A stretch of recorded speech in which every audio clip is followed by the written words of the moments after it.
Late-night TV host Jimmy Kimmel is officially off the air. ABC indefinitely suspending Kimmel's late-night talk show after he made these comments about Charlie Kirk. With all these terrible things happening, you would think that our president will at least make an attempt to bring us together, but he didn't. We had some new lows over the weekend with the MAGA gang desperately trying to characterize this kid who murdered Charlie Kirk as anything other than one of them and doing everything they can to score political points from it. Democrats and Hollywood insiders were quick to condemn the suspension as an assault on free speech. The Screen Actors Guild and the Writers Guild both releasing statements calling the move a violation of the First Amendment.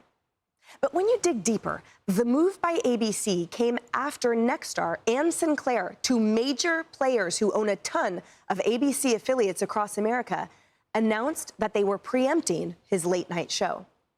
Nexstar, in a statement to the Wall Street Journal, said, quote, "Mr. Kimmel's comments about the death of Mr. Kirk are offensive and insensitive at a critical time in our national political discourse, and we do not believe they reflect the spectrum of opinions, views, or values of the local communities in which we are located."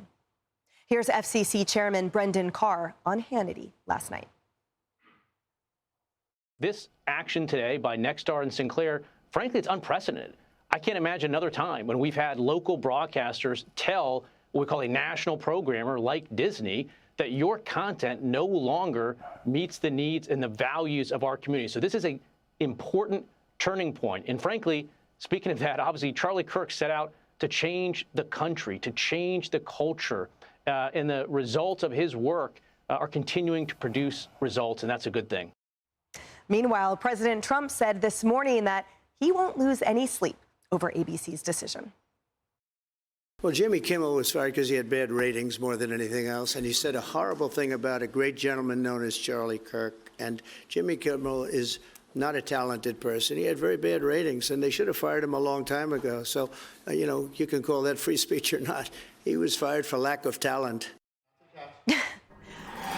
Kennedy, I'm so grateful that you're here with us today to be able to opine on this, because your voice is so valuable, having been on air for so long and in a comedic element for much of it.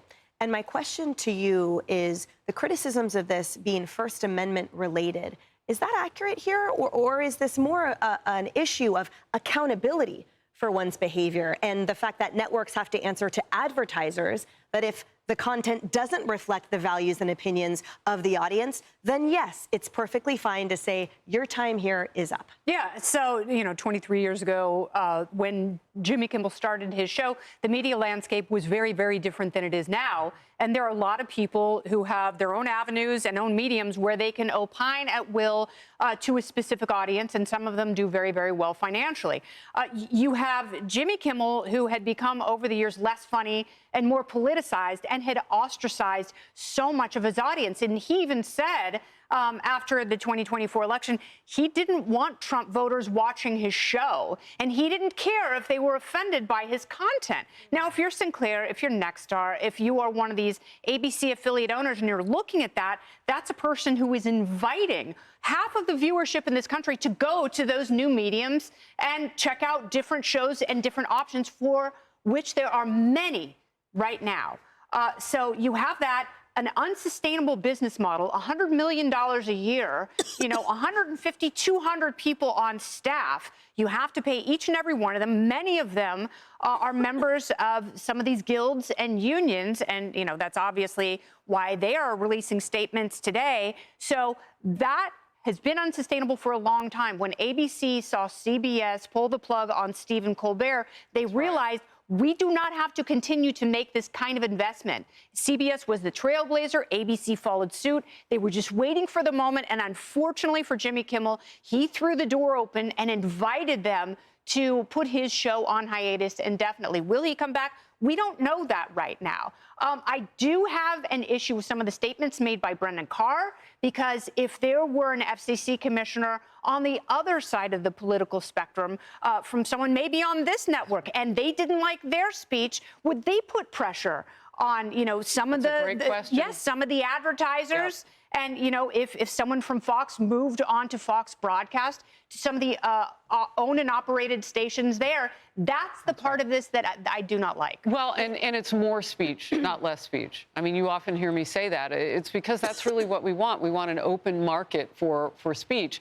But speech comes with more than responsibility, more than accountability. It comes with the expectation that we'll have integrity when we use our speech. And so there should be consequences that are appropriate, you know, for the people who are affected by it. Like, you can't put the public in danger with your words. You can't incite things after an assassination. You can't vilify one side if it's not true, like those types of things.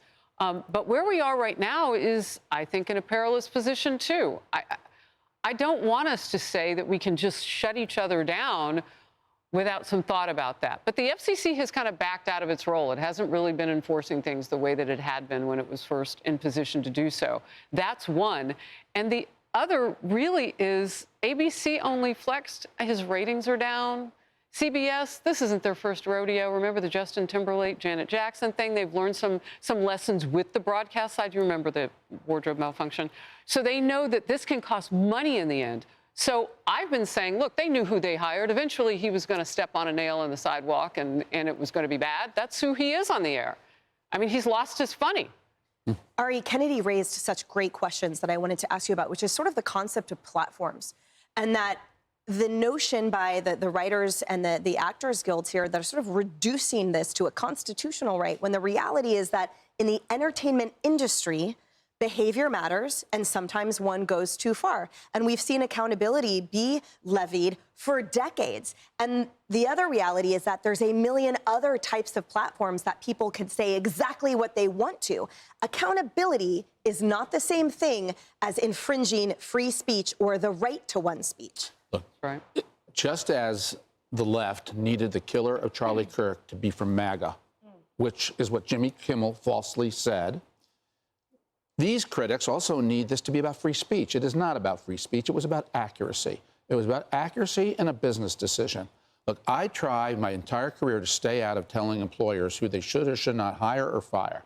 I violated that once when Helen Thomas was a columnist for Hearst newspapers, and she said that the Jews in Israel need to go back to where they came from. And I publicly called on Hearst to fire Helen. I typically stay out and leave it to an employer. This was an ABC News decision, and a proper one, because their employee spread false information that this was a MAGA killer at a time when America was fraught, at a time when America needed accurate information about who did it and why. And ABC would have somebody go out there and say this was a MAGA killer? How can you say that and hold your head high as a network that has to have accuracy, even with someone who is allegedly a comedian? And so I salute ABC for what they did, but it's their decision. And as Kennedy's right, it's a business decision, too. If Jimmy Kimmel was popular, if he had a lot of listeners and viewers, they probably wouldn't have done this. Jimmy Kimmel brought this on himself by losing his viewers and then by saying something that was so inaccurate at a very delicate time for our country. And Lisa, this comes on the heels, as Ari talks about the importance of accuracy. We've seen a lot of court decisions and a lot of business decisions made by many networks around, including many on 6th Avenue, that illustrate exactly that you are responsible for what you say on air. You're responsible for what a guest says on air on your show. And so therefore, given that climate and the background of Jimmy Kimmel's loss of viewers, of inviting anyone who supports a certain political party to not watch, et cetera, then yes, it seems that the ice was very thin. And when you add on such an inaccuracy, such an incendiary false comment, it seems to me the decision was clear. Well, yeah, I mean, obviously this was driven by Nexstar and Sinclair, the two largest owners of the ABC affiliate. So that's what, drove this. But I would say, look, the left for so long have been insulated from the lies that they have told, right? They've faced no consequences. And so are we living in a cancel culture or a consequence culture now?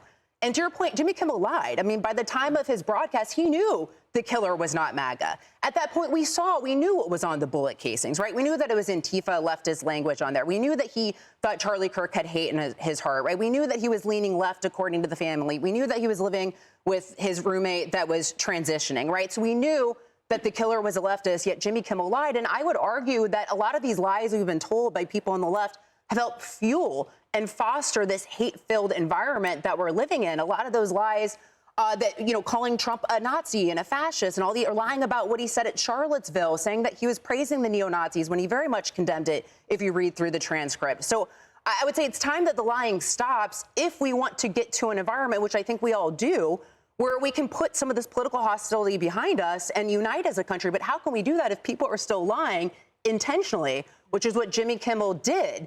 So, I think this is the right decision. Yeah, me too. Hey, it's Will Kane. Click here to subscribe to the Fox News channel on YouTube. It's the best way to get our latest interviews and highlights. And click to subscribe to the Will Kane podcast for full episodes right now.